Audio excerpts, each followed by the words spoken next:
하나님 우리 아버지, 주님의 특별한 은총과 위로가 필요한 시간입니다. 말씀을 사모하는 주의 백성들에게 하나님 말씀하시고 위로해 주시고 힘을 주시옵소서. 예수 그리스도의 귀하신 이름으로 간절히 기도드리옵나이다. 아멘.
재림 성도 여러분, 안녕하셨습니까? 주님의 이름으로 문안드립니다. 우리 하나님의 말씀 요한계시록 22장 20절, 22절 말씀을 봉독합니다.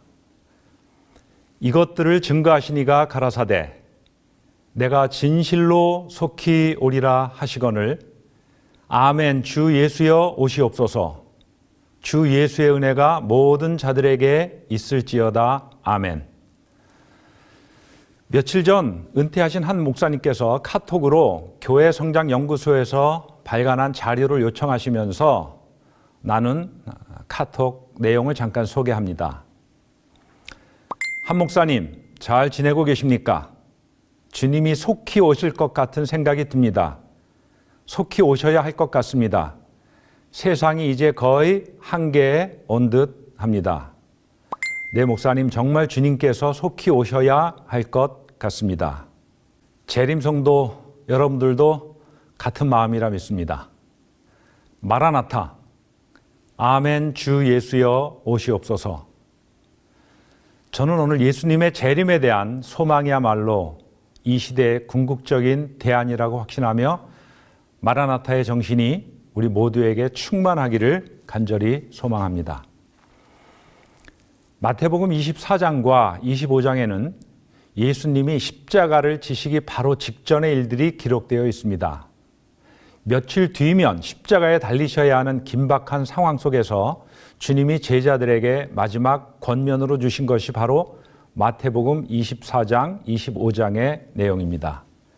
그 주된 내용은 바로 예수님의 재림에 관한 것입니다. 그리고 성경의 마지막 책 요한계시록의 마지막 말씀도 강력한 재림에 관한 말씀입니다.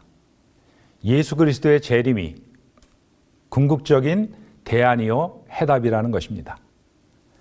요한계시록은 세상의 종말에 대해 기록한 예언서지만 첫 독자들은 당시 극심하게 핍박당하던 초대교회 성도들이었습니다. 요한계시록은 바로 그들을 위로하고 소망을 주어 고난을 잘 견뎌낼 수 있게 해주었습니다.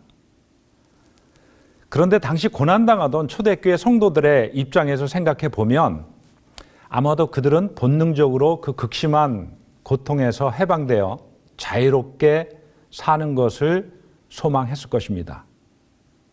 그런데 요한계시록의 내용은 이 땅에서의 고난이 사라지고 보상받고 잘 사는 것을 통해서 위로한 것이 아니고 다시 오실 예수 그리스도에 대한 강력한 선포로 그들을 위로했습니다.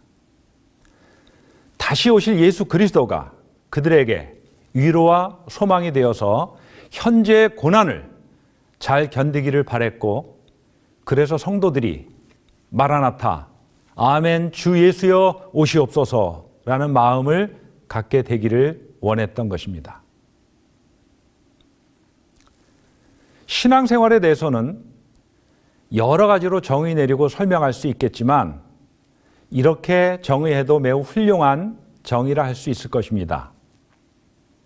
신앙생활은 늘 다시 오실 주님을 기다리는 삶과 내 눈앞에 안락과 편안함을 추구하는 삶이라는 두 갈래 길에서 자신의 삶을 조절하고 점검하는 것이다.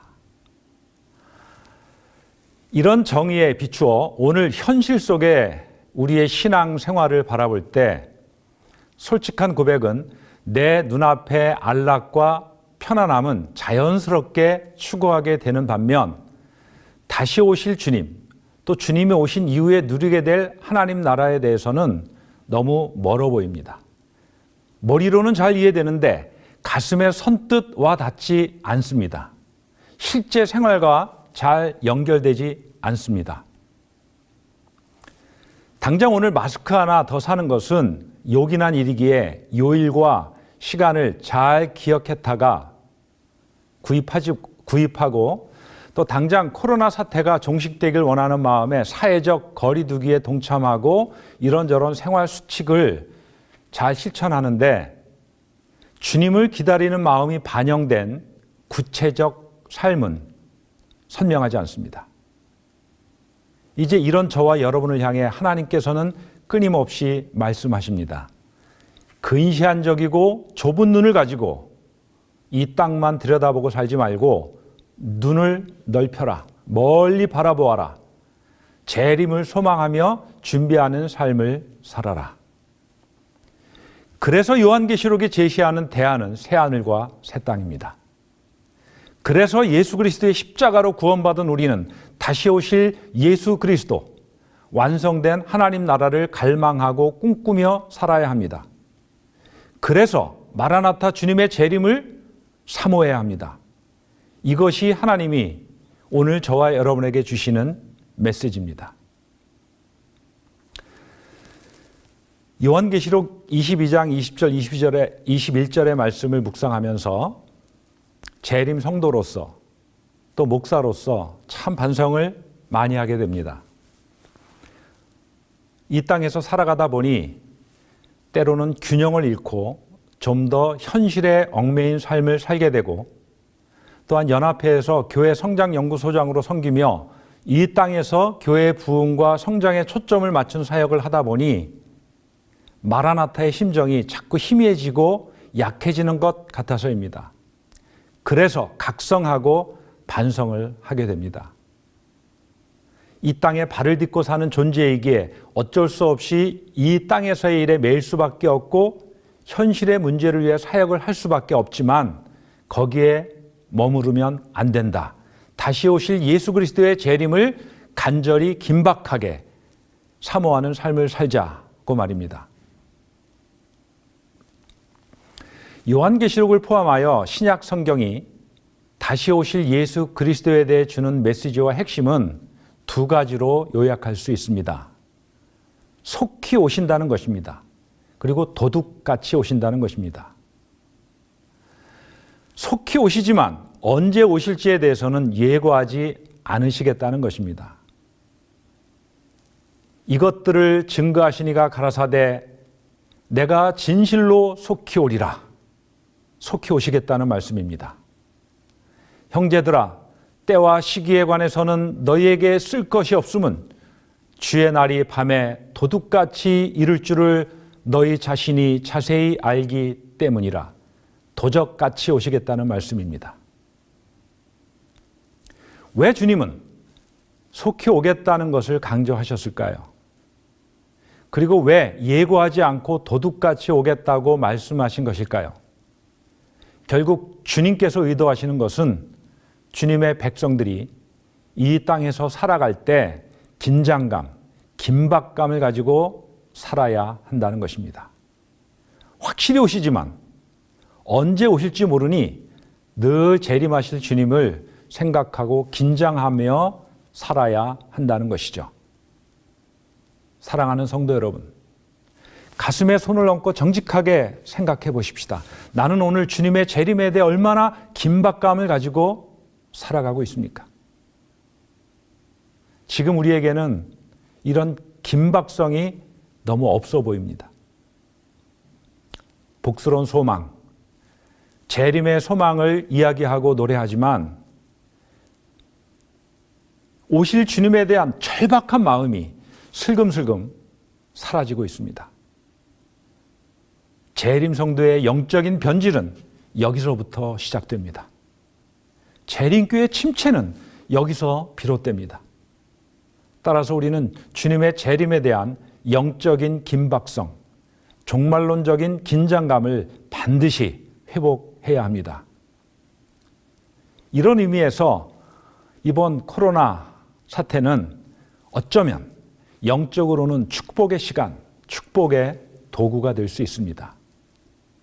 서두에서 소개한 목사님과의 카톡 내용처럼 이번 코로나 사태로 재림 성도에게 재림의 긴박성이 회복되고 살아나고 있습니다. 이러한 때 재림 성도 각자가 재림에 대한 긴박감이 회복되기를 간절히 소망합니다. 바로 마라나타의 정신입니다. 마라나타의 고백과 정신은 재림 성도들에게 필요 충분 조건입니다. 사회적 거리두기를 강조하면서 한편으로 심리적 거리두기를 강조하는 이때 서로 간에 재림의 소망, 마라나타의 정신이 다시 회복되도록 서로 격려하십시다. 지금 옆에 분들과 눈을 마주치고 두 손을 들어 마라나타 한번 외쳐보시기 바랍니다.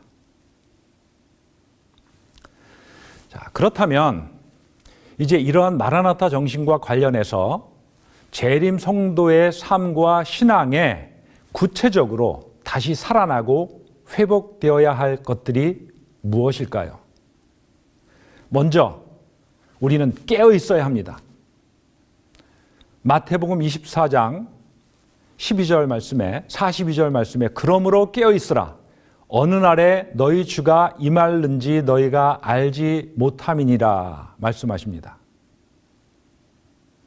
깨어 있다는 것은 우리가 처한 현실, 그 속에서 살아가는 내 삶의 모습을 영적으로 바라본다는 것입니다. 그리고 그 과정과 결과로 주님께서 말씀하신 것을 삶 속에서 적극 실천하는 가운데 주님을 기다리는 삶을 사는 것입니다.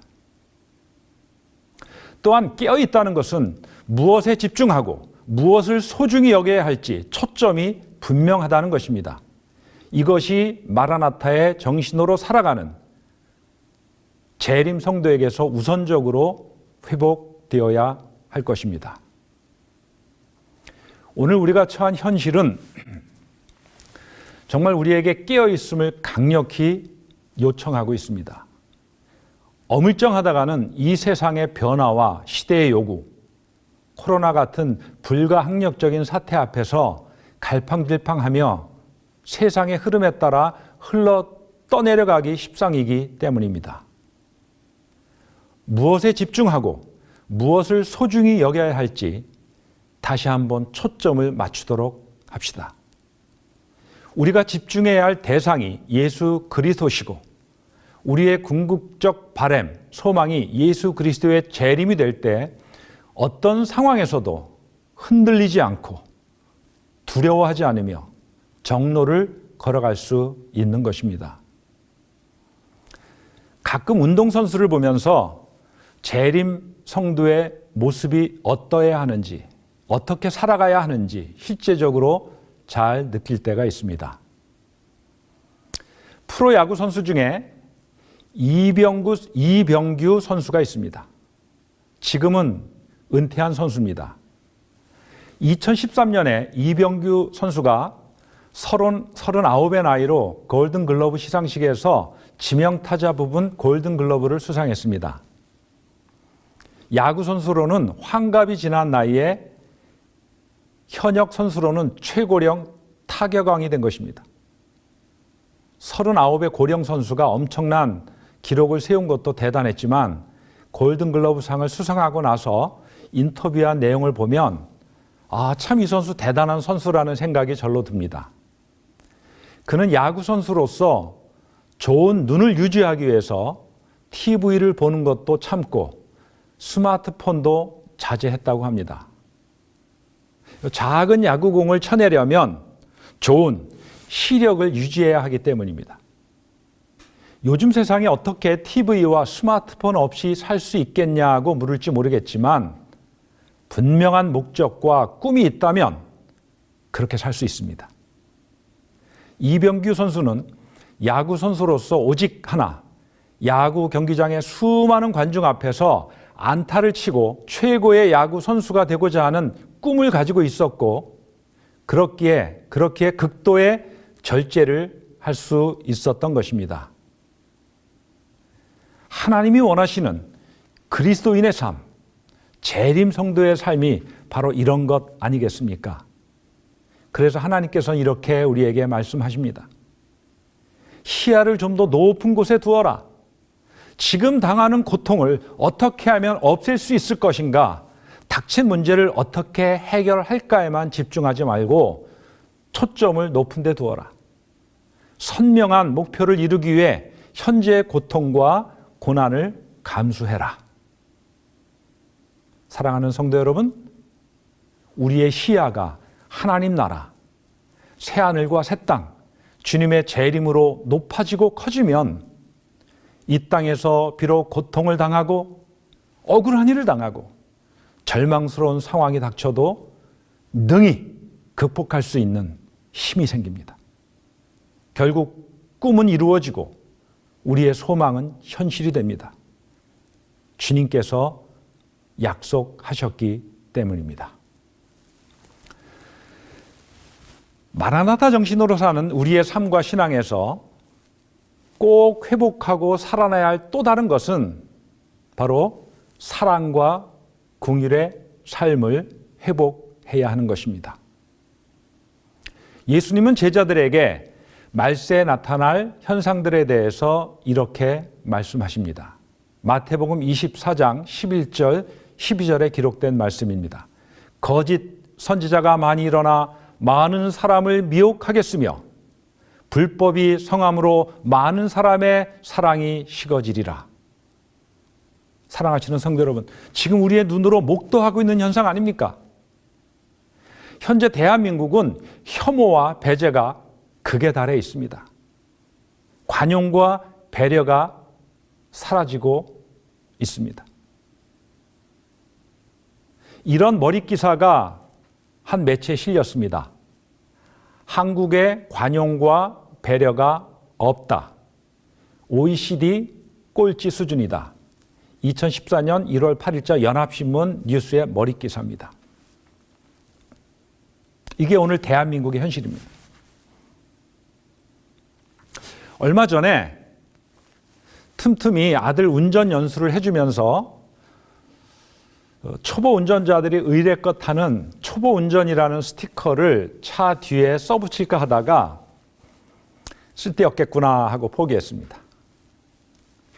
약자에 대해, 초보 운전자에 대한 배려와 긍휼의 마음이 있는 사회라야 효과가 있는데 요즘은 초보 운전이라고 붙이면 오히려 무시하고 오히려 더 양보 안 하고 빨리 앞질러 가려 하기 때문에 더 위험하기까지 하기 때문입니다.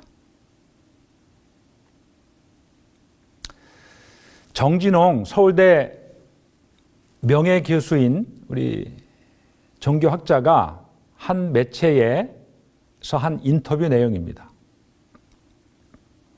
요즘 세상에는 그리디 톡, 탐욕의 언어와 블레임 톡, 비난의 언어만 난무하는 것 같다.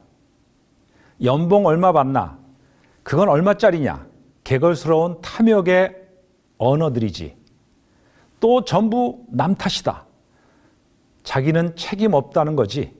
보고 싶은 것만 보고 관계는 단절시킨다. 내가 책임 주체라고 하는 것은 의식하지 않는 것 같다. 사회 윤리와 개인의 실존 윤리를 늘 함께 고민할 수밖에 없다. 사랑하시는 여러분, 이런 탐욕의 언어, 비난의 언어가 교회 안에는 없을까요? 참 부끄러운 심정입니다. 이것이 예수님이 말씀하신 말세 현상이고 이러한 현상이 사랑이 식어서 나타나는 것이라면 이제 주님의 참된 백성들은 이 반대 모습이어야 합니다. 사랑이 충만한 삶, 사랑을 실천하는 삶을 살아야 하는 것입니다. 거듭 강조하지만 우리 주님의 마지막 간절한 요청은 사랑입니다. 아시시의 성 프란체스코에 관한 재미난 일화가 전해지고 있는데 프란체스코가 제자들과 더불어 3주간 금식을 하기로 했습니다. 여러분, 3주 금식은 매우 힘든 일입니다. 자, 그런데 그 중에 육적으로, 의지적으로 연약한 제자가 있었던 것 같습니다. 안 그래도 배가 고파 죽겠는지 제자들이 가는 길 건너에 죽을 파는 곳이 있었습니다. 이제 이 연약한 제자가 그만 견디질 못하고 죽 파는 곳으로 가서는 죽을 사서 허겁지겁 먹은 것입니다. 이후에 어떤 일이 벌어졌을지 충분히 상상이 되지 않습니까? 엄청난 비난의 몰매가 이 제자에게 쏟아졌어요. 자, 이 상황에서 갑자기 스승 프란체스코가 죽 파는 곳으로 달려가서는 죽 한 그릇을 시켜서 개걸스럽게 먹어버렸습니다. 그러고는 난감해하는 제자들에게 이렇게 말했습니다. 사실은 나도 배가 너무 고팠다. 자, 오늘로 금식 끝이다. 너희들도 와서 먹어라. 아시시의 프란체스코가 성인이라고 추앙되고 있는지에 대한 이유입니다. 한 연약한 제자의 실수에 대해서 다른 제자들이 한결같이 비난을 가하자 프란체스코가 주기 원했던 교훈은 금식보다 중요한 것은 사랑하는 마음을 가지고 관용하고 배려하는 것이라는 겁니다. 남을 비난하지 않는 선한 태도가 금식보다 더 중요하다는 것이죠. 재림을 소망하며 사는 재림 성도도 결코 이러한 마음가짐과 태도를 잊어서는 안 될 것입니다. 정말 다시 오실 주님을 기다리며 신앙생활을 하는 사람이라면 그 마음 안에 사랑이 충만해야 합니다. 나와 좀 생각이 달라도, 주장이 달라도, 사는 모습이 달라도, 신앙의 모습이 좀 달라도, 실수와 실패를 해도 예수 그리스도를 기다리는 마음이 그 안에 있다면 다른 사람을 포용하고 관용하는 마음이 우리에게 필요합니다. 이제 마지막으로 마라나타의 정신으로 사는 저와 여러분들의 삶과 신앙에서 꼭 살아나고 회복되기를 바라는 것을 말씀드리겠습니다. 하나님은 우리가 재림의 소망을 가지고 긴박성을 가지고 살기 원하십니다. 그렇지만 오늘 우리에게 바라시는 것은 이 세상을 빨리 떠나서 하늘나라에 들어오기보다는 지금 이 세상에서 해야 할 사명을 주시고 그 사명을 신실하게 감당하기를 원하십니다. 사도행전 1장 7절 8절의 말씀을 자세히 살펴보시기 바랍니다. 때와 시기는 아버지께서 자기의 권한에 두셨으니 너희의 알 바 아니요 오직 성령이 너희에게 임하시면 너희가 권능을 받고 예루살렘과 온 유대와 사마리아와 땅끝까지 이르러 내 증인이 되리라. 재림과 관련하여 시기와 때에 관해서는 상관하지 말라는 겁니다. 하나님께서 하시겠다는 겁니다. 그래서 재림과 관련하여 우리의 우선 관심은 시기와 때가 돼서는 안 되는 것입니다. 주님께서 우리에게 맡기신 사명, 곧 그리스도의 증인이 되는 일을 어떻게 감당할까 하는 것이 오늘 저와 여러분의 우선순위가 되어야 한다는 것입니다. 갈수록 남은 교회, 남은 무리의 역할과 사명이 절실해지는 세상입니다. 빛은 어둠이 깊어질수록 더 빛나는 법입니다. 참된 기독교 신앙, 재림신앙은 현실의 세상을 결코 외면하지 않고 현실의 세상을 도피하지 않으며 하나님의 나라의 도래, 재림을 열망합니다. 이제 말씀을 마치면서 다시 한번 저와 여러분 우리 모두에게 마라나타의 정신과 마음이 다시 살아나고 회복되기를 간절히 바랍니다. 마라나타, 아멘 주 예수여 어서 오시옵소서. 이것이 이 시대의 궁극적 대안이기 때문입니다.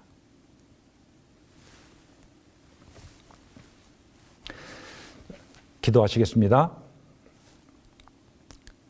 하나님, 우리 아버지, 우리의 심정에 재림의 소망이 뜨겁게 불타오르기를 간절히 사모합니다. 우리의 마음에 마라나타의 정신이 충만케 하옵소서.